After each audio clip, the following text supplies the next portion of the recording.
I would like to give the floor to the representative from India.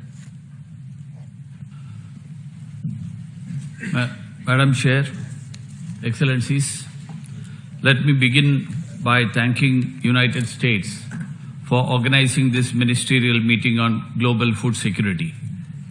It's indeed a most timely initiative and in keeping with the necessity of garnering a global collective response to this critical issue. I also thank Secretary General Antonio Guterres for his updates on UN's response.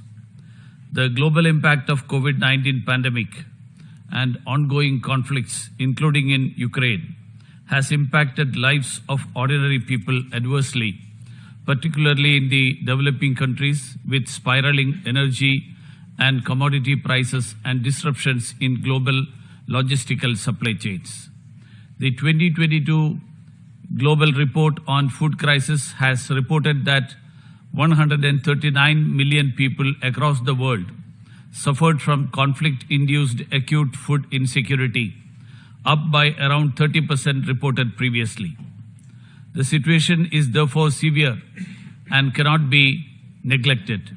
We all need to work collectively together to alleviate the sufferings of the most affected. The food security challenges emanating inter alia from Ukraine conflict require us to respond creatively. To begin with, it's obvious that an early diplomatic solution to the conflict in Ukraine is of paramount importance. India has been consistent in calling for a diplomatic solution through constructive dialogue between the two sides. Prime Minister of India has himself stressed on this aspect in his discussions with the respective leadership. Further, we have noted Secretary General's initiative of establishing a global crisis response group on food, energy and finance. We appreciate Secretary General's call for exempting purchases of food by WFP for humanitarian assistance from food export restrictions with immediate effect. Madam Chair, a number of low-income societies are today confronted with the twin challenges of rising costs and difficulty in access to food grains. Even those like India, who have adequate stocks, have seen an unjustified increase in food prices. It's clear that hoarding and speculation is at work. We cannot allow this to pass unchallenged. My government has recognized the sudden spike in global prices of wheat, which put our food security and those of our neighbors and other vulnerable countries at risk. We are committed to ensuring that such adverse impact on food security is effectively mitigated and the vulnerable cushioned against sudden changes in the global market. In order to manage our own overall food security and support the needs of neighboring and other vulnerable developing countries, we have announced some measures regarding wheat exports on 13th May 2022. Let me make it clear that these measures allow for export on the basis of approvals to those countries who are required to meet their food security demands. This will be done on the request from the concerned governments. Such a policy will ensure that we will truly respond to those who are most in need. It's necessary for all of us to adequately appreciate the importance of equity, affordability, and accessibility when it comes to food grains.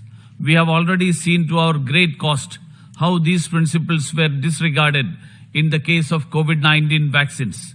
Open markets must not become an argument to perpetuate inequity and promote discrimination. As for our own track record of helping our partners in distress, even in the middle of the COVID-19 pandemic and ongoing conflicts, India has never found wanting. We have provided food aid in the form of thousands of metric tons of wheat, rice, pulses and lentils to several countries, including our neighborhood and Africa, to strengthen their food security. In view of the deteriorating humanitarian situation in Afghanistan, India is donating 50,000 metric tons of wheat to the people of Afghanistan. India has continued its humanitarian support for Myanmar, including a grant of 10,000 tons of rice and wheat. We are also assisting Sri Lanka, including with food assistance during these difficult times. In keeping with our ethos of Vasudhaiva Kutumbakam, which means the world is one family, and our neighborhood first policy, we will continue to assist our neighbors in their hour of need and stand by them always. Let me also underline that all humanitarian aid and assistance must be primarily guided by the universal principles of humanity, neutrality, impartiality, and independence. These measures must not be politicized. There is an urgent need for the donor community to scale up assistance to conflict-affected countries and to ensure that humanitarian agencies receive the necessary funding to fully execute their plans without politicization of basic needs of the people. India remains strongly committed to the cause of global food security and also has contributed to UN Central Emergency Response Fund and the UN OCHA in response to various humanitarian crises over the years.